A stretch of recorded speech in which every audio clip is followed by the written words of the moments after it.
Where is the edge of the Roman Empire, and what does it look like? Does it look like a wall of blinding white stone that runs 80 miles across the neck of Britannia? For centuries, the Roman war machine has never stopped moving. It conquered and conquered and expanded. But now, it's stopped. The most powerful army in history chose to build a wall, lock itself inside. The Parthians in the east and these pesky Scots in the north. It's time to build Hadrian's wall. This lesson is about the Roman peace at its highest point. It's huge. This is the Pax Romana of the 2nd century with the expansive road system, all the trade, and the iron discipline that held it all together. But in this lesson, I want to introduce you to Hadrian, the man who chose the wall over the sword. Let's build a wall. I'm Mr. Hold. This is Ancient History.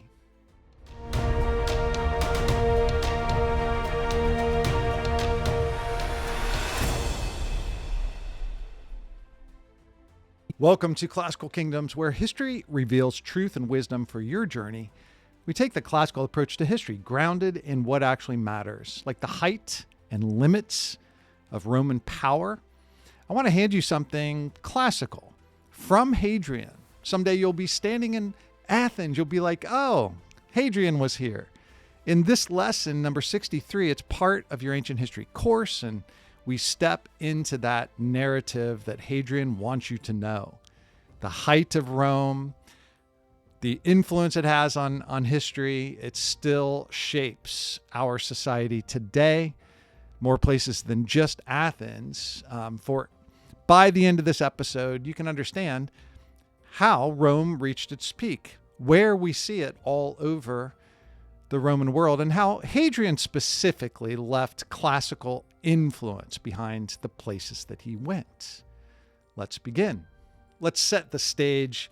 In AD 117, the Roman Empire has never been bigger. The emperor before Hadrian was named Trajan. We saw Trajan's column. Trajan was a conqueror. The column told the story. He conquered Dacia. That's modern Romania. Romania. So why do they have a Romance language in Romania? Well, Trajan dragged the gold back, had the silver mines cranking out money for the Roman treasury. So it's the Pax Romana. They're rich, they're successful, they're powerful. Trajan then marched east through Mesopotamia. Remember, Alexander the Great had conquered way beyond that. Trajan wanted to make it all the way to the shores of the Persian Gulf. So he pushed Rome to the absolute edge on the eastern side of the map, but there's a problem.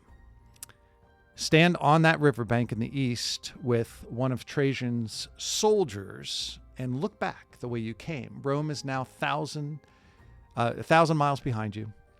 A single order from the emperor takes weeks to reach you and weeks more to send an answer back. The locals don't even want you here. The Parthians, the great empire next door, the Parthians have been a problem. We've mentioned them many times. If you're coming here from lesson 50, Crassus was one of the triumvirs who had tried to get Parthia totally under the control of the Romans and connect this Silk Road, we will call it the Silk Road, trade beautiful luxuries from the east. But the Parthians are already striking back at the Romans and the new forts that Trajan is trying to establish. Cities that Trajan had just captured are catching fire with rebellion behind the lines. The grain runs short, the wagons break up, and the soldiers are too few and far from home. So what would you do? You have just inherited the largest empire on earth, and the eastern edge of it is now bleeding out faster than you can patch it. You're Trajan. What would you do? So let me introduce you to Hadrian. Hadrian was sharp, talented, kind of restless. Well-educated, he was a lover of Greek culture. The word for that is Philhellene. We call him a Philhellene. He's a lover of Greece. He's going to help spread classical. But before he could get to power and rule, he had to actually get to the throne. And to make a long story short about succession, the official story is that Trajan adopted Hadrian. Adoptio, you know the importance of adoption. Since Julius Caesar adopted Augustus, this has become, because most of these heirs are not the biological son. Trajan supposedly adopted Hadrian on his deathbed, named him the heir. But the rumor is that Platina, Trajan's wife, preferred Hadrian and kind of disguised the death for a few days, enough time to forge adoption papers to put her favorite man in power as the adopted son. You can deep dive that. We may never know what exactly happened, but this is what matters. Rome had quietly built this tool, adoptio, to keep itself strong. And Hadrian had proven himself alongside other important leaders. And even from an early time, Hadrian is plotting out how succession should work to keep this power, the Pax Romana. And we're in a period called the Five Good Emperors. We'll have more about that in the next lesson. As you know, things are going to go pretty well. With Hadrian in power, he made a decision that shocked everyone. Maybe it will shock you. He gave the new conquests back. He pulls the legions out of the deep east, out of Parthia. Give up the dream. This will be the end. No more Parthia. He drew the border at the natural line of the Euphrates River at this point. Some people called the weakness of Hadrian, but it was really the opposite. Hadrian understood something his soldiers did not understand: glory. Glory, remember, kleos, long-lasting glory. Glory was no longer about taking new land. The Greek version of kleos glory is to last, to be around long enough, forever. Kleos is like forever. So glory is about keeping and building and enriching the land that Rome already had. So he's going to turn the empire into a walled garden. And to understand the wealth inside that garden, just look at what Rome could build. If you're coming here from lesson 58, you already know one of my favorite buildings is the Pantheon. And this dome, there had been some damage. Hadrian knew this was a part of Augustus, and Hadrian was trying to make himself the next Augustus. So he creates the final version of the Pantheon that we see today, the Pantheon Dome from lesson 58. Now it's being completed, 4,500 metric tons of concrete with no steel reinforcement. This is the one that spans 142 feet across the top. That's the equivalent of 750 elephants in weight, and it's just hanging over your head, and it's now, not quite 2,000 years old, but it's held up by nothing other than Roman concrete. That open hole at the top, the oculus, 27 feet wide, and the Romans engineered, Hadrian helped engineer and make this magnificent so that when the rain came through, there are hidden drains to get the water out of there. The Romans thought of all of this. They're engineers, they're brilliant. 22 hidden drain holes that I've never seen myself. I need to go look closer the next time I'm there. But for 1,300 years, do you know that that dome is the largest dome on the entire planet? In fact, you can visit the first original biggest dome in Greece. They call it the Tomb of Agamemnon in Mycenae. And then came this one. And this one for 1,300 years is going to be the biggest. Check out Hadrian's personal country estate. Tivoli, 120 hectares. That's twice the size of the entire city of Pompeii. If you're coming here from lesson 62, you saw the footprint pretty much from the amphitheater of Pompeii to the old coastline. Hadrian now has a country estate that's double that size. He filled it with stone copies of some of his favorite buildings from all over the world. It's kind of like a private travel scrapbook, all built in marble. And he dug a whole maze of tunnels underneath it so the slaves could carry food, haul waste, run their operations without spoiling his view. So these are a few of the treasures that these walls are being built to protect, from the Parthian wall, Hadrian's wall with the Scots. But a wall is only as strong as the men that are standing on it. And so we have a problem. For centuries, Roman soldiers were getting rich by conquering new places, bringing in new precious metals, new mines. Now Hadrian is saying, stand still, guard the line, let's enjoy the Pax Romana. But what is the army going to do? It's no longer expanding. When these guys expanded into these, you heard about veteran colonies at different places, like Philippi was a veteran colony. If you're coming here from lesson 55, where the turning point battle at Philippi, and that was a place where veterans were rewarded with land. It was a colony. They could get rich themselves. We're not doing that anymore. Hadrian is now telling them to stand still and guard the line. A bored army might be a dangerous army. A bored army might get soft. A soft army might get mutinous. Going against, what is mutiny? Could they be going against the authority? Skip ahead to the summer of AD 128. Hadrian crossed the sea to a desert fortress. It's called Lambaesis. It's in North Africa.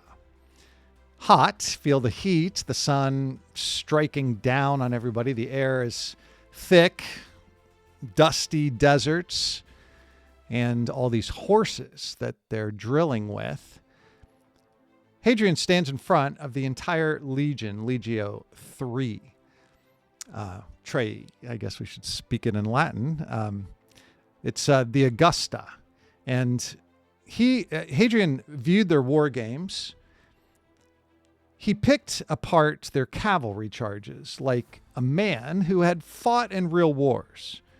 Because Hadrian had. He had a strong career. He was skilled. He praised the units that moved fast and clean, and he scolded the units that threw their spears like amateurs. And he hammered home one simple rule, that practice has to copy the noise, the exhaustion, and the blinding dust of real battle, or else it's useless. Now we know his exact words because someone carved this whole speech into stone. It's the only speech of a Roman emperor talking to his soldiers that has survived to this day. Hadrian even used the power of Latin to build in rhyme and rhythm, so the praise would stick in their ears. It sounds like Julius Caesar writing those stories of the Gallic Wars in Latin, in excitement that people could get into.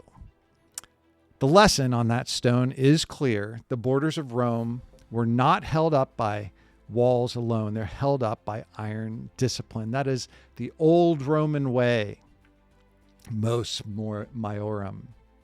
Now watch what happens next. Hadrian had secured the physical borders, so he turned inward to secure something much harder to see, the cultural borders. Rome has an identity. Maybe you experienced that in learning from lesson 62. The culture of Pompeii, the culture of Ephesus, it's the culture across this cosmopolitan Roman Empire. Hadrian wanted every corner of the empire to share the same identity. And the tool he chose was beauty, classical beauty. He spent staggering amounts of money fusing Greek art with Roman power. He wanted Rome to look like the rightful heir of everything great that came before, generations before, centuries before. And do you know, for this, Hadrian will be mocked. Tough Roman nobles actually made fun of him for loving Greece so much. They nicknamed him Graeculus, the little Greek. The most powerful man on earth got teased by the cool crowd, but he did not care. He poured his money into the city of Athens. On a visit to Athens, you're going to notice section after section, he kind of made expansion zones. He would duplicate one section to make it even better than the previous. He is pouring Roman money into Athens in a city that's already kind of washed up. Down the road is Corinth. Corinth is a much bigger deal at this point, but Athens was the beginning of it all. He made it the brain of the world all over again. And the most exciting, spectacular, I hope they rebuild this at some point, the temple in Athens that was left unfinished for 600 years, and Hadrian comes along, he's going to finish it. Hadrian did. This is 104 massive Corinthian columns. I worked really hard to make this animation, this reenactment of it, just to get some scale. I was trying to put it next to these other views of Athens because this is the temple of Olympian Zeus with 104 Corinthian columns. Those are the fancy Corinthian, the acanthus leaves on the Corinthian. This is the finest Pentelic marble, and these things are tall, 17 meters into the sky, 364 tons per column. And now look at it. I mean, you could just feel the weight of what it would be like to try to put these things back up after the earthquakes and after everything turns into a quarry. Essentially, when all this comes crashing down, when the Romans fall, when enemies conquer, these old buildings become quarries, repurposed. But they had ropes and ramps and muscle, not machines like us. But Hadrian doesn't just stop there.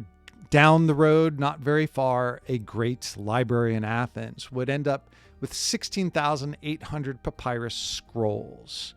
Hadrian added a new aqueduct. It's like 13 miles long, and inside it's like 100 feet deep into solid rock to bring more fresh water to the city. That water system was built so well, people of Athens are reviving parts of it today, 2,000 years after almost. But this is a very favorite. I mean, is this my favorite? The arch, the message that he puts on the Arch of Hadrian, that he had written on two different sides. One side faced the old city and said, "This is Athens, the ancient city of Theseus, the founder." The other side said, "This is the city of Hadrian and not of Theseus. He has taken over Athens. And it's not just going to be here. He's going to do this all over." But think about that as confidence. Is that a virtuous confidence? Would you say he's magnanimous in what he's doing and how he rebuilds Athens? He's putting his own name right next to legendary hero Theseus and kind of claiming that he's one higher. In AD 130, Hadrian sailed down the Nile into Egypt. Egypt is back. If you've come here from lesson 53, you saw the beginning of Rome and Egypt. You saw Cleopatra and Julius Caesar. Do you like Egypt? Do you like Egypt's role in this? It's time to click the like button. And if you have not subscribed, all of these lessons stitched together with Classical Kingdoms, you can go to classicalkingdoms.com to help put your entire complete ancient history course right in front of you. But Egypt has always been the breadbasket of Egypt, of the empire. It's always had style, the grain and the style. It keeps Rome going. People like Egypt. However, And this is where the story takes a darker, sad turn, because he's sailing down the Nile, with his Roman authority. Hadrian has traveled with a young companion, Antinous. I think speculation, it's not even speculation. This is his lover. Antinous drowned in the Nile River. Nobody knows for certain how, an accident. Hadrian had already had health problems. So did Antinous offer himself as a sacrifice, a suicide, or did Egyptian priests sacrifice him? We will not know this answer, but we do know that Hadrian's grief was enormous and very public about his relationship with Antinous. He founded a whole new city near the spot where the young man had died, named it Antinopolis. Antinopolis is just one of the marks he left behind. Hadrian declared the dead youth a god. This is very unusual. Then he flooded the entire empire with thousands of statues at all different places of the young man's face. 2,000 years later, Antinous is the third most recognizable face from ancient Roman statues. Hadrian is second, Augustus is first. Visiting Delphi, which Hadrian also did, there is a very prominent statue of Antinous there. But even drowning in grief, Hadrian keeps traveling. Maybe you've noticed how little time he's actually spending in Rome now, even with his beautiful Tivoli gardens. He went to the famous Colossus of Memnon, a giant statue that was said to sing or hum when the morning sun warmed its stone. Traveling with him was a poet named Julia Balbilla. She did something that tells you everything about this Roman confidence Hadrian has. She carved out her own Greek poems and carved them into the leg of this ancient statue. Rome was not just visiting history. Rome is now singing its name onto history. And then that same year, the traveling court arrived at a pile of ruins in Jerusalem. Hadrian is in Jerusalem. The great Jewish temple had been destroyed by Rome. It's now been 60 years since we covered that in lesson 61. Hadrian visits it again here. He looks at these ruins, decided to do what he had done everywhere else. He would erase the old and build a shiny new Roman city in its place, right here on Jerusalem, right here in the Temple Mount. He was understanding the religious significance of this. But here's a question that is going to hang over everything. What happens when the unstoppable force of Roman culture slams into the monotheistic people who would rather die than give up their beliefs? We are back with cultural collision again. Romans versus monotheistic Jews and Christians. Hadrian gave the order. He would rebuild Jerusalem as a Roman pagan colony. He would rename it completely. Aelia Capitolina. That makes it personal because he is building giant pagan temples to a Roman god. He'll start with Jupiter, directly on top of the ruins of the holy Jewish temple. Temple of Jupiter. And nearby, he's going to build a goddess temple for Venus, right over the spot that early Christians were venerating as the location, the Golgotha. This was a quarry. This was the hill where Jesus was crucified, and Christians were using it as a veneration location where Jesus was crucified. And he puts a goddess Venus statue there. Now, if you dig down deep, as archaeologists have done, beneath that site today, where eventually there'll be a Byzantine church, but you can find a foundation stone from Hadrian's pagan temple. And there's graffiti there. And that graffiti has two Latin words, Domine iwimus. Domine iwimus. Lord, we went. It's a Christian pilgrim graffiti carved in secret, where Christian pilgrims may have come to worship Jesus in that holy spot, sneaking down below this temple of Venus, Emperor Hadrian's pagan temple that's sitting right on top. So you see what he's trying to do to unify and to once and for all wipe out monotheistic religion. Can Hadrian really pave over all of that belief? We have our cultural collision continuing. Hadrian's message is become Roman or be wiped away. In the year 132, Jewish people came back and chose to fight. This is the famous uprising of Simon Bar Kokhba. This Jewish leader, people thought, oh, maybe he is the promised Messiah. He will be the deliverer to finally, wipe out the Romans and provide salvation. So Simon Bar Kokhba launched a massive organized revolt. At first it was working. The rebels hid in networks, the tunnels that were still there, and crushed a lot of the local Roman troops. But Hadrian's not going to stand by and watch.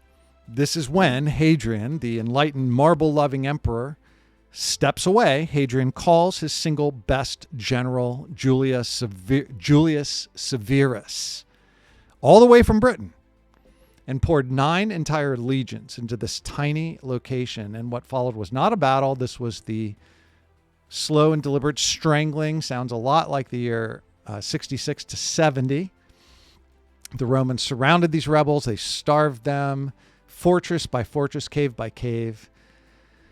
The numbers that the ancient sources provide are almost too large to even grasp. 985 Jewish settlements that were completely wiped off the earth.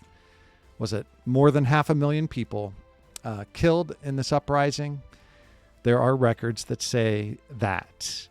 But this is the peak of Roman power. This is the Pax Romana. We cannot have any enemies.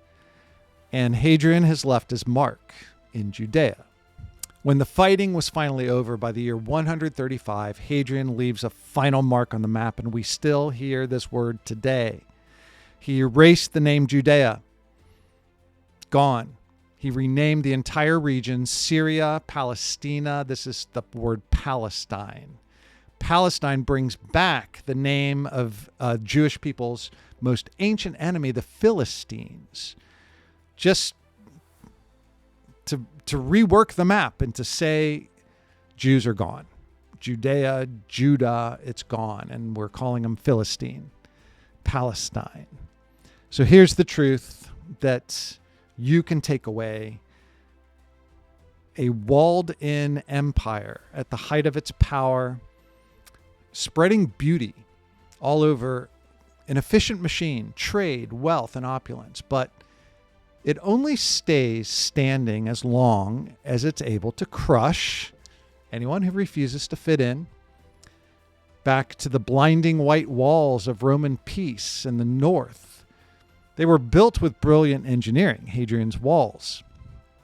But they were held together with the blood of the people who would not bow down to the Romans, to the pagan worship, to the emperor. So, ideally, this lesson will help you flourish as you see and understand history and know that even in the strength, the real strength of the Roman Pax Romana in the second century may not actually be the powerful force that brings people together, like Hadrian thought.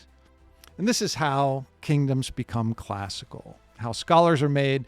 We see even with Rome at a maximum size, may not truly be the maximum power and doesn't truly overcome some of the cultures that resist. The classical approach is so important to guide you in how to think and what to do with stories, lessons like Hadrian. By 138, Hadrian, the great traveler, His health had been declining severely.